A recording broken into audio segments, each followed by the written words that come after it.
ಸತ್ಯಸ್ಪರ್ಶ Kannada TV ವೀಕ್ಷಕರಿಗೆ ಸ್ವಾಗತ ಸುಸ್ವಾಗತ. ಪಾಂಡವಪುರ ತಾಲೂಕು ಗೃಹ ನಿರ್ಮಾಣ ಸಹಕಾರ ಸಂಘದ ನೂತನ ಅಧ್ಯಕ್ಷರಾಗಿ ನಿರಂತರವಾಗಿ 5ನೇ ಬಾರಿಗೆ ಜಿಇ ರವಿಕುಮಾರ್ ಚುನಾಯಿತರಾದರು. ಅಂತೆಯೇ ಮೊದಲ ಬಾರಿಗೆ ಕಣ್ಣಾ ಉಪಾಧ್ಯಕ್ಷರಾಗಿ ಚುನಾಯಿತರಾದರು. ಒಟ್ಟು 15 ಮಂದಿ ನಿರ್ದೇಶಕರ ಪೈಕಿ ಕೆಪಿಸಿಸಿ ಪ್ರಧಾನ ಕಾರ್ಯದರ್ಶಿ ಎಚ್ ತ್ಯಾಗರಾಜು ಅವರ ನೇತೃತ್ವದ ಕಾಂಗ್ರೆಸ್ ಜೆಡಿಎಸ್ ಬೆಂಬಲಿತ 10 ಹಾಗೂ ಎಚ್ ಎನ್ ದಯಾನಂದ ಅವರ ನೇತೃತ್ವ ರೈತ ಸಂಘ ಕಾಂಗ್ರೆಸ್ ಬೆಂಬಲಿತ 5 ಮಂದಿ ನಿರ್ದೇಶಕರ ಬಲವನ್ನು ಹೊಂದಿದ ತಾಲೂಕು ಗೃಹ ನಿರ್ಮಾಣ ಸಹಕಾರ ಸಂಘದಲ್ಲಿ ಅಧ್ಯಕ್ಷ ಉಪಾಧ್ಯಕ್ಷರ ಆಯ್ಕೆಗಾಗಿ ಸೋಮವಾರ ಚುನಾವಣೆ ನಿಗದಿಪಡಿಸಲಾಗಿತ್ತು.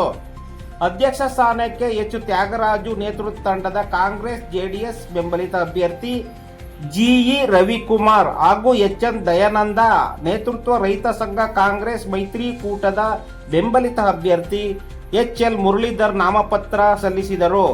ಉಪಾಧ್ಯಕ್ಷ ಸ್ಥಾನಕ್ಕೆ ಎಚ್ ತ್ಯಾಗರಾಜು ನೇತೃತ್ವ ತಂಡದ ಕಾಂಗ್ರೆಸ್ ಜೆಡಿಎಸ್ ಬೆಂಬಲಿತ ಅಭ್ಯರ್ಥಿ ಕಣ್ಣಾ ಹಾಗೂ ಎಚ್ ಎನ್ ದಯಾನಂದ್ ನೇತೃತ್ವ ರೈತ ಸಂಘ ಕಾಂಗ್ರೆಸ್ ಮೈತ್ರಿಕೂಟದ ಬೆಂಬಲಿತ ಅಭ್ಯರ್ಥಿ ಶಿವಕುಮಾರ್ ನಾಮಪತ್ರ ಸಲ್ಲಿಸಿದರು. ನಂತರ ನಡೆದ ಚುನಾವಣಾ ಪ್ರಕ್ರಿಯೆಯಲ್ಲಿ ಜಿಇ ರವಿಕುಮಾರ್ ಅವರು ತಮ್ಮ ಪ್ರತಿಸ್ಪರ್ಧಿ ಎಚ್ ಎಲ್ ಮುರಳೀಧರ್ ಅವರ ವಿರುದ್ಧ 9-5 ಮತಗಳ ಅಂತರದಲ್ಲಿ ಗೆಲುವು ಸಾಧಿಸುವ ಮೂಲಕ ಅಧ್ಯಕ್ಷರಾಗಿ ನಿರಂತರವಾಗಿ 5ನೇ ಬಾರಿಗೆ ಆಯ್ಕೆಯಾದರು. 1 ಮತ ತಿರಸ್ಕೃತಗೊಂಡಿತು. ಉಳಿದಂತೆ ಕಣ್ಣಾ ಅವರು ತಮ್ಮ ಪ್ರತಿಸ್ಪರ್ಧಿ ಶಿವಕುಮಾರ್ ಅವರ ವಿರುದ್ಧ 10-5 ಮತಗಳ ಅಂತರದಲ್ಲಿ ಗೆಲುವು ಸಾಧಿಸುವ ಮೂಲಕ ಉಪಾಧ್ಯಕ್ಷರಾಗಿ ಮೊದಲ ಬಾರಿಗೆ ಆಯ್ಕೆಯಾದರು. ಚುನಾವಣಾಧಿಕಾರಿಯಾಗಿ ಕಾರ್ಯನಿರ್ವಹಿಸಿದ ಸಹಕಾರ ಇಲಾಖೆಯ ವಾಸಿಂ ಪಾಷಾ ಅವರು ನೂತನ ಅಧ್ಯಕ್ಷ ಉಪಾಧ್ಯಕ್ಷರ ಆಯ್ಕೆ ಘೋಷಣೆ ಮಾಡುತ್ತಿದ್ದಂತೆ ಬೆಂಬಲಿಗರು ಪಟಾಕಿ ಸಿಡಿಸಿ ಸಿಹಿ ವಿತರಿಸಿ ಸಂಭ್ರಮಿಸಿದರು.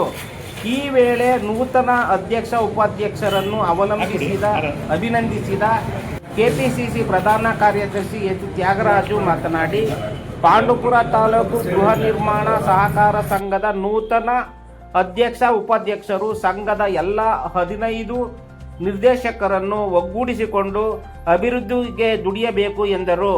ಅಭಿನಂದನೆ ಸ್ವೀಕರಿಸಿದ ನೂತನ ಅಧ್ಯಕ್ಷ ಜಿಇ ರವಿಕುಮಾರ್ ಮಾತನಾಡಿ, ತಾಲೂಕಿನ ಮತದಾರರ ಅಭೂತಪೂರ್ವ ಬೆಂಬಲದೊಂದಿಗೆ ಜೆಡಿಎಸ್ ಕಾಂಗ್ರೆಸ್ ಮೈತ್ರಿಕೂಟದ ಬೆಂಬಲಿತ ಅಭ್ಯರ್ಥಿಗಳು ಗೆಲುವು ಸಾಧಿಸಿದ್ದಾರೆ.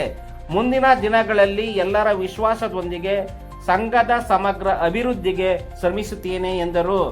ಈ ವೇಳೆ ಕಾಂಗ್ರೆಸ್ ಮುಖಂಡರಾದ ಅಮೃತಿ ಎ ವಿಜೇಂದ್ರಮೂರ್ತಿ, ಎಂಬಿ ಪ್ರಕಾಶ್, ಚಂದ್ರಕಾಂತರಾಜು, ಪಟ್ಟಸೋಮನಹಳ್ಳಿ ಗಜೇಂದ್ರ, ತಾಲೂಕು ಗೃಹ ನಿರ್ಮಾಣ ಸಹಕಾರ ಸಂಘದ ನೂತನ ನಿರ್ದೇಶಕರಾದ H N Chittibabu, Balaraju, H R Pratap, H L Roja, B Puttabasavegowda, Nataraju, H R Jyothi, GE Ramesh ಸೇರಿದಂತೆ ಇತರರು ಇದ್ದರು.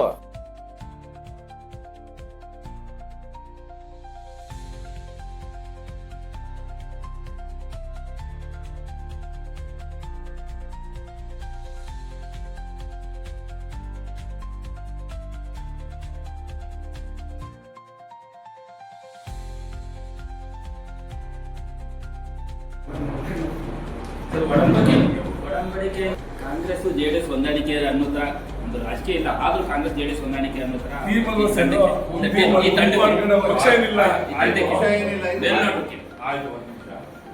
ಈಗ ರೈತರಿಗೆ ಕಾಂಗ್ರೆಸ್ ಒಡಂಬಡಿಕೆ ಅಂತೀರಾ? ಇದು ಹೊಸ ಈಗ ಕಾಂಗ್ರೆಸ್ ಅವ್ರು ನಿಂತಿದ್ರು ಆಯ್ತಾ, ಒಬ್ಬರಿಗೆ 700 ವೋಟ್ ಬಂದವೆ, ಇನ್ನೊಬ್ಬರಿಗೆ 1100 ವೋಟ್ ಬಂದವೆ. ಈಗ ಜೆಡಿಎಸ್ ಹೋಗಿರ್ಬೇಕಲ್ವಾ? ಅದನ್ನ ಏನು ಒಡಂಬಡಿಕೆ ರೈತರಿಗೆ ಒಡಂಬಡಿಕೆ ಅಂತೀರಾ? ಇಲ್ಲ ಅಲ್ವಾ? ಅಂದರೆ ಇದು ಸ್ಥಳೀಯ ಸಂಸ್ಥೆಗಳಲ್ಲಿ ಅವೆಲ್ಲ ಪಕ್ಷ ಪಾರ್ಟಿ ಬರಲ್ಲ, ಅವರು ವೈಯಕ್ತಿಕವಾಗಿ ಹೋಗ್ತವೆ, ಮಾಡ್ಕೊಂಡವ್ರು. ನಾವೀಗ ರಾಜಕೀಯನೂ ತರೋದು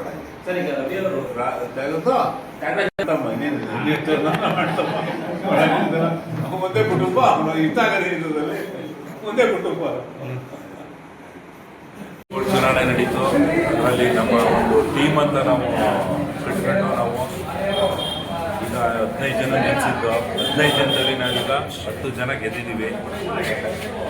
ಅದರಲ್ಲಿ ಈಗ ರವಿಕುಮಾರ್ ಅವ್ರನ್ನ ಅಧ್ಯಕ್ಷನಾಗಿ ಮತ್ತು ನಮ್ಮ ಕಂಡವ್ರನ್ನ ಉಪಾಧ್ಯಕ್ಷ ಮಾಡಿದ್ದಾರೆ. ಇಲ್ಲಿ ಎಲ್ಲ ಒಗ್ಗಟ್ಟಾಗಿದ್ದಾರೆ. ಇದು ಒಂದು ಟೀಮ್ ಅಂತ ಮಾಡಿರೋದು. ಪಕ್ಷ ಭೇದ ಬಿಟ್ಟು ನಾವು ಒಂದು ಟೀಮ್ ಅಂತ ಮಾಡಿದ್ದೀವಿ. ಒಂದು ಹೌಸಿಂಗ್ ಬೋರ್ಡ್ಗೆ ಒಂದು ಒಳ್ಳೆಯ ಹೆಸರು ತರಬೇಕು ಅನ್ನೋ ದೃಷ್ಟಿಯಿಂದ ಈ ಸಲ ಮಾಡಿದ್ದೀವಿ. ಅದನ್ನು ಉಳಿಸ್ಕೊಂಡು ಹೋಗಿ ಅಂತ ಹೇಳ್ತಾ ಇದ್ದೀವಿ. ಮುಂದೆ ಒಂದು ಒಳ್ಳೆಯ ಹೆಸರು ತಗೊಂಡು ಬೋರ್ಡನ್ನು ಮುಂದೆ ಒಳ್ಳೆ ಡೆವಲಪ್ ಮಾಡಿ ಅಂತ ಈ ಮೂಲಕ ಕೇಳ್ಕೊಳ್ತೀನಿ. ಪಾಂಡವಪುರ ತಾಲೂಕಿನ ಗೃಹ ನಿರ್ಮಾಣ ಸಹಕಾರ ಸಂಘದ 26-31 ಅವಧಿ 5 ವರ್ಷಗಳ ಅವಧಿಗೆ ಚುನಾವಣೆ ನಡೆದ 26ನೇ ತಾರೀಕು ಎಲೆಕ್ಷನ್ ಆಗಿತ್ತು.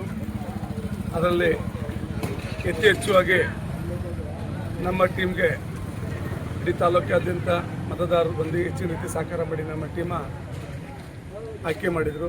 ಅದೇ ರೀತಿ ಇವತ್ತು ಅಧ್ಯಕ್ಷ ಎಲೆಕ್ಷನ್ ಇತ್ತು, ಉಪಾಧ್ಯಕ್ಷ ಎಲೆಕ್ಷನ್ ಇತ್ತು. ಅಧ್ಯಕ್ಷರಾಗಿ ನನ್ನನ್ನು, ಉಪಾಧ್ಯಕ್ಷ ಕರ್ಣವನ್ನು ನಮ್ಮ 10 ನಿರ್ದೇಶಕರುಗಳು ಆಯ್ಕೆ ಮಾಡಿದರು. ನಾವು ಅದರಲ್ಲಿ ಅಧ್ಯಕ್ಷರಾಗಿದ್ದೀವಿ. ನಾವು ಮುಂದಿನ ದಿನಗಳಲ್ಲಿ ನಮ್ಮ ಕೇಂದ್ರ ಹಲವಾರು ವಿಚಾರ ಗೊತ್ತು. ನಮ್ಮ ಸಂಘದ್ದು ಸಹಕಾರ ಮಾಡಿದ ಜನ ಜಾಸ್ತಿ ಇದ್ದರು. ಕೆಲವೇ ಮಂದಿಗಳು ಬರೀ ಸಂಘದ ಇಲ್ಲದ ಸಲದ ದೂರು ಹೇಳ್ತಾ ಬಂದ ತಮಗೂ ಹಲವಾರು ಬಾರಿಗಳು ಗೊತ್ತು. ಆದರೆ ಇವತ್ತು ಮತದಾರರು ನಮಗೆ ತೀರ್ಪು ಕೊಟ್ಟಿದ್ದಾರೆ. ಇವರು ಯಾವುದೇ ರೀತಿ ಸಂಘದ ಹಿತದೃಷ್ಟಿಯಿಂದ ಚೆನ್ನಾಗಿ ಕೆಲಸ ಮಾಡ್ತಾಯಿದ್ದಾರೆ ಅಂತೇಳಿ ನಮ್ಮ ಸಂಘಕ್ಕೆ ನಮ್ಮ ಟೀಮ್ಗೆ ಹೆಚ್ಚು ಸಹಕಾರ ಮಾಡಿದ್ದಾರೆ. ಅದೇ ರೀತಿ ನಾವು ಮತದಾರರಿಗೆ ಋಣಿಯಾಗಿ ಕೃತಜ್ಞತೆ ಸಲ್ಲಿಸ್ತಾ ಮುಂದಿನ ದಿನಗಳಲ್ಲಿ ಯಶಸ್ವಿ ಕೆಲಸ ಮಾಡ್ಕೊಂಡು ಹೋಗ್ತೀವಿ ಅಂತೇಳಿ ಈ ಸನ್ನಿವೇಶದಲ್ಲಿ ತೀರ್ಮಾನ. ಸಹಕಾರ ಸಂಘ ಪಕ್ಷದಿಂದ ಆಯ್ಕೆ ನಾವು ಕಾಂಗ್ರೆಸ್ ಬೆಂಬಲಿತ ಅಂತಲೇ ನಾವು ಎಲೆಕ್ಷನ್ ಮಾಡಿದ್ವಿ. ಅದೇ ರೀತಿ ಆಯ್ಕೆ JDS ಕಾಂಗ್ರೆಸ್ ಬೆಂಬಲಿತ. ನಿಮ್ಗೆ ಇಷ್ಟ ಇಲ್ಲ ಹೇಳೋದು 10 ಜನ ಸಹಾಯ ಮಾಡಿದ್ದಾರೆ. ನಮ್ಮಲ್ಲಿ 10 ಜನ ಸಹಾಯ ಮಾಡಿದ್ದಾರೆ. ಸರ್ ಮುಂದಿನ ಗುರಿ ಏನು ಸರ್ ನಿಮ್ಮದು? ಸಂಘದ ಹಿತದೃಷ್ಟಿಯಿಂದ ಒಳ್ಳೇದು ಮಾಡಬೇಕು. ಸಂಘಕ್ಕೆ ಏನಾಗ್ತದೆ ನಮ್ಮ ಕೈಯಿಂದ ಆಡಳಿತ ಮಾಡಲಿ 15 ಜನನು ಸೇರ್ಕೊಂಡು ಈಗ ಮುಗಿದೋಗಿದೆ ಎಲೆಕ್ಷನ್. ಈಗ 15 ಜನ ಒಂದೇ 15 ಜನ ಸಹಕಾರ ಮಾಡ್ಕೊಂಡು ಕೆಲಸ ಮಾಡ್ಕೊಂಡು